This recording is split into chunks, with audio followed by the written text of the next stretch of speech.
मीरा जी के एक भाई थे राजा जयमल सिंह। मीरा जी कृष्ण की थी और वो राम के भक्त थे, परम भक्त थे। उनका एक फुफेरा भाई था जो बार बार आक्रमण करता था इनके ऊपर राज्य को मिलाने के लिए। इनका नियम था वो सुबह राम की 2 घंटे पूजा करते थे और नियम ये था कि जब राम की स्तुति और पूजा में जाते थे, कोई भी काम अगर आ गया और अगर पूजा गृह में आ गया तो गर्दन कट जाती थी। राजा जयमल सिंह, ठीक से पढ़ लेना, मीरा के भाई। फुफेरे भाई को पता चला, उसने इतनी बढ़िया सेना तैयार की कि 2 घंटे में ही तख्ता पलट कर दूंगा जब ये पूजा करने जाएगा।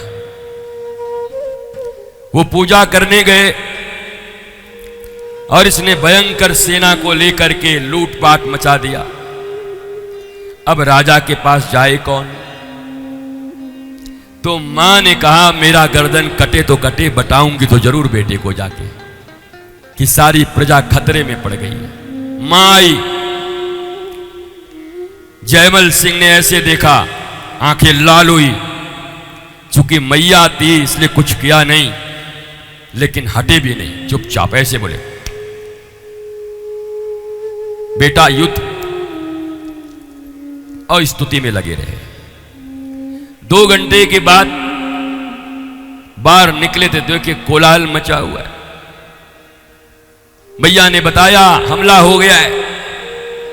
अस्तबल में गए अपने घोड़े के पास, फटाफट सेना तैयार कराई, अपनी सेना, बाकी तो युद्ध चल ही रहा था। घोड़े के पास गए तो देखा उनका जो निजी घोड़ा था वो हाँफ रहा था, बड़ी तेजी से हाँफ रहा था। आंखें लाल हो गई, मेरे घोड़े की सवारी किसी ने की? किसके हिम्मत जो मेरे घोड़े की सवारी की? कैसे थका ये? महाराज जैसे तैसे करके अपने घोड़े पर बैठकर आगे निकले ही थे कि उधर से उनका फुफेरा भाई जो बगल के देश का राजा था जिसने हमला किया था, उसकी गर्दन ऐसे आधी कटी हुई थी, घोड़ा पर दौड़ते हुए आया और आकर जयमल को कहा कि भैया एक काम कर दो, मैं तो मरने वाला हूं। क्या? बोला तुम्हारा वो सेनापति कहां है जो 2 घंटे से युद्ध कर रहा था? बोला मेरा सेनापति कौन? बोला तुम्हारे ही घोड़े से, बड़ा सांवला है, लट घुंघराले हैं और धनुष बाण से 1 मिनट में सारी सेना को बेच दिया, वो कहां गया? जयमल सिंह रोने लगे, वाह वाह मेरे राम, मैं तो तेरी पूजा करता था और तूने युद्ध कर दिया मेरी तरफ से। ये सच्ची घटना है, सच्चा इतिहास है राजा जयमल सिंह का। तो निष्ठा रखो तो पूरा रखो, और नहीं तो कर्मठ बनो तो फिर पूरा बनो। जैसे कृष्ण ने अर्जुन से युद्ध कराया, या तो फिर वैसा युद्ध करो, और अगर निष्ठा है तो ऐसा है कि जो मेरी विधि है, जो मेरा प्रेम का समय है, सब लुट जाए, मिट जाए, पर प्रभु राम को छोड़ के मैं जा नहीं सकता। और भगवान राम ने स्वयं राजा जयमल की तरफ से युद्ध किया। उस युद्ध को सेनापति बन के गए। अब बताओ, ठाकुर जी स्वयं गए होंगे तो आधा तो ऐसे ही देख के।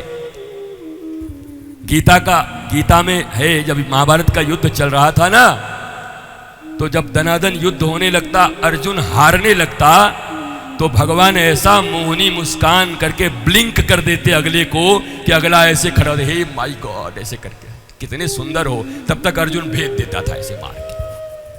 भगवान बड़ी चीटिंग किए। जब जब अर्जुन ढीला पड़ने लगता तो भगवान ऐसी मोहिनी रूप बनाते। अब बताओ, ताज बेगम निकली थी मक्का मदीना जाने के लिए और वृंदावन में रुक गई, वहां पड़ाव पड़ा, तो उसने कहा कि बड़े खुदा के पास जा रही हूं तो हिंदुओं के छोटे खुदा को भी एक बार देख लूं।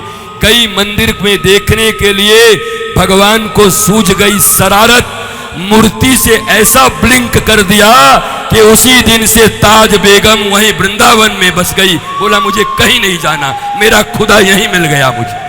हमारे ठाकुर जी ऐसे महाराज ताज बेगम को नहीं जाने दिया, कहा तेरा यहीं बैठा है गोविंद, गोपाल यहीं बैठा है। रसखान ऐसे ही दीवाने हो गए ठाकुर जी के ऊपर। महाभारत के युद्ध में जब जब अर्जुन हारने की तरफ जाता तो भगवान महाराज ऐसा चेहरा बना देते कि सामने वाला भूल जाता, अर्जुन इन्हीं को देखता, ओ माय गॉड, इतना सुंदर भी कोई हो सकता है।